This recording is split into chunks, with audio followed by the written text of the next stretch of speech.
SFB Addict here. Here is my Discovery review. It will have spoilers, so if you don't want spoilers, go watch some other video.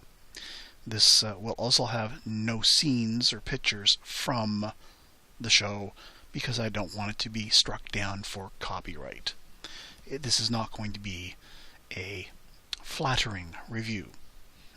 Okay. The opening scene with the well. It was pointless.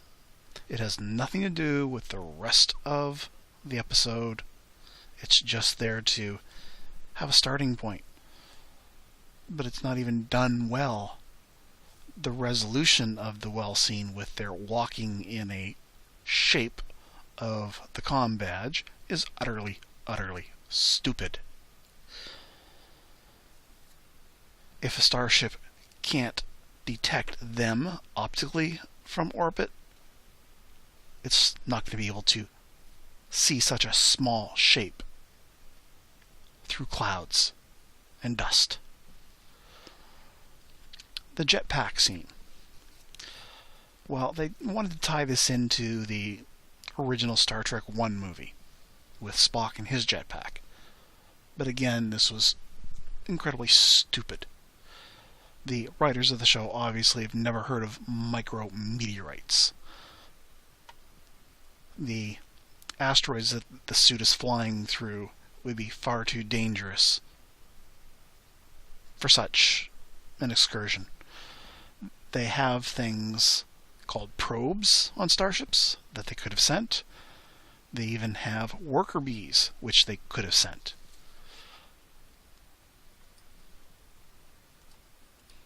And with a probe, they could have also set up some sort of a line-of-sight laser communications for sending the data back.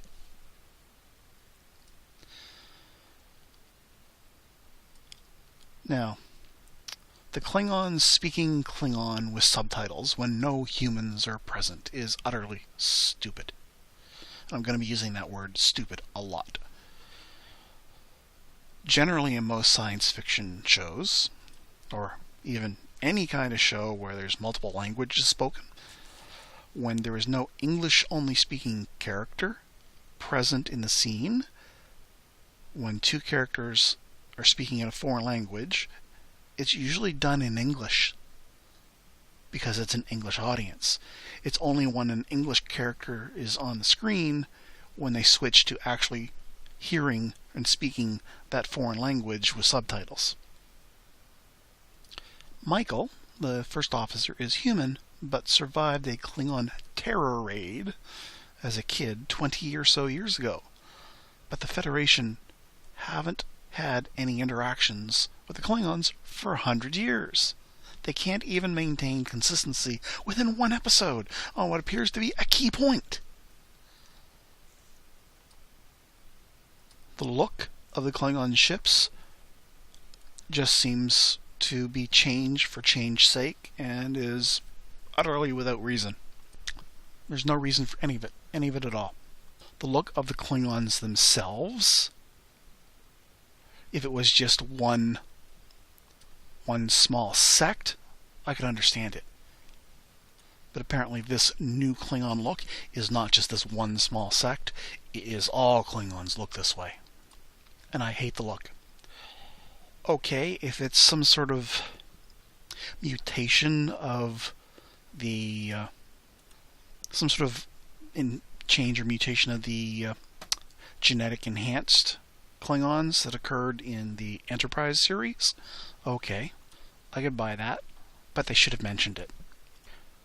The idea that starships don't have an optical fallback when their electronics fail is, again, just silly and stupid. It's basic technology that I think every starship would have.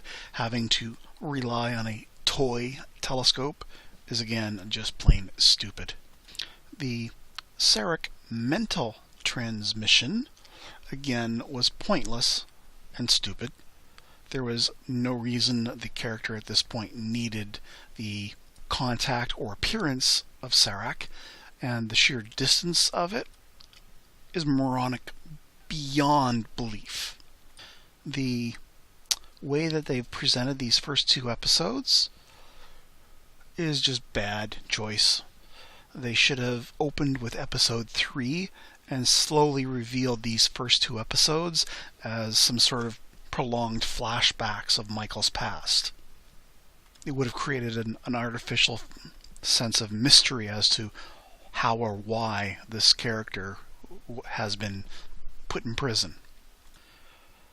The reason for the failure of their beaming aboard mission is again just plain stupid. They only beam over with 2 people. For Christ's sakes, a boarding party aboard an enemy vessel, and they only take 2 people, and those 2 people are the captain and the first officer. Those 2 going over is stupid. The first officer or the captain, maybe, but both? No. And then the utter stupidity of it only being 2 people. They could have at least thrown in some sort of stupid line about the transporters being damaged or something like that to justify only sending 2. Normally, for such a mission, they would send 6 or 12 or 18 people. It's almost as if they've hired some CBS executive's pot-smoking, drugged-up son to do the writing for this show. It's that bad. Okay, it's all negative so far. Are there any good points? Well, yes, there are. There are some absolutely wonderful visuals, some fantastic space shots, and the starships of the Federation, they do look good. But they screwed up the fight scenes with all this rapid-fire firing crap. The tech level that they are using is just too damned advanced for the time period. A slower rate of fire would have been better visually and story-wise and pacing-wise. It's like, what the hell are they going to do for the development for the future?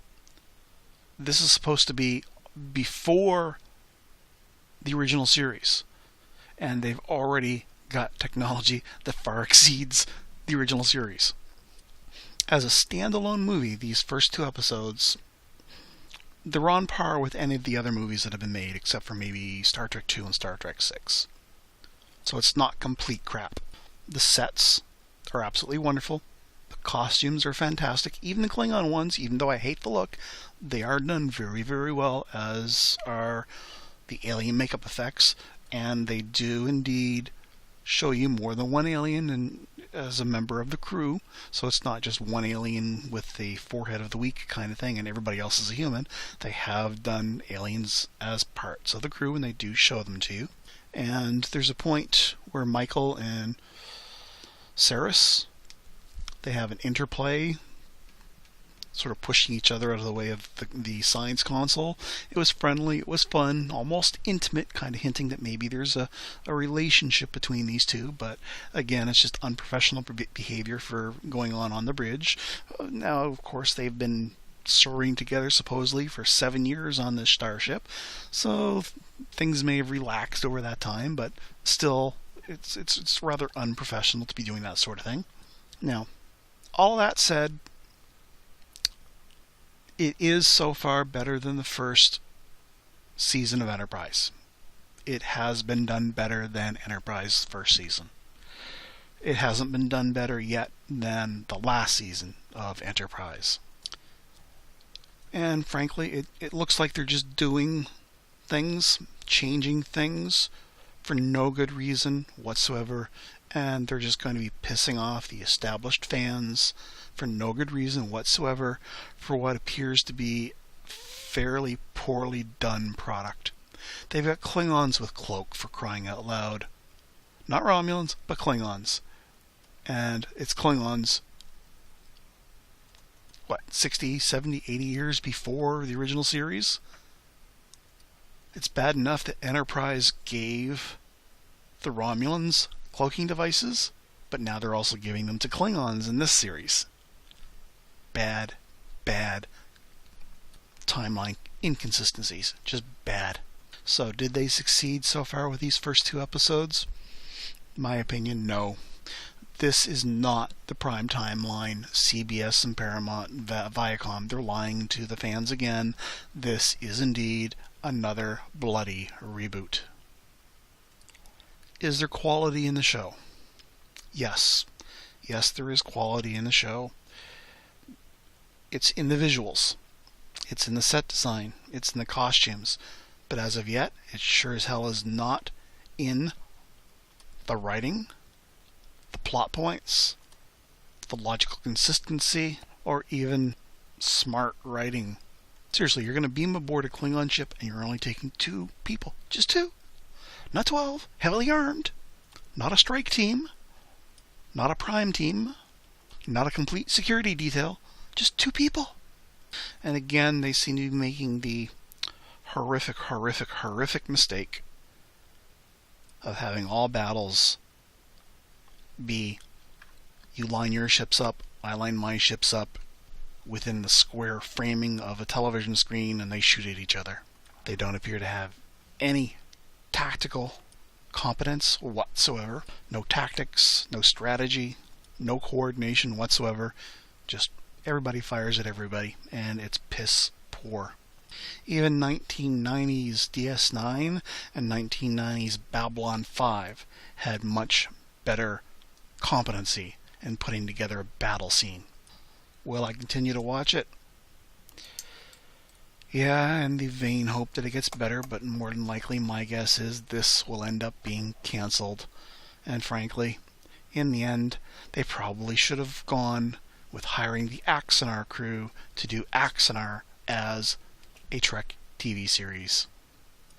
This just does not hold much promise at all, but it's better than nothing. Anyway, SFB Addict out.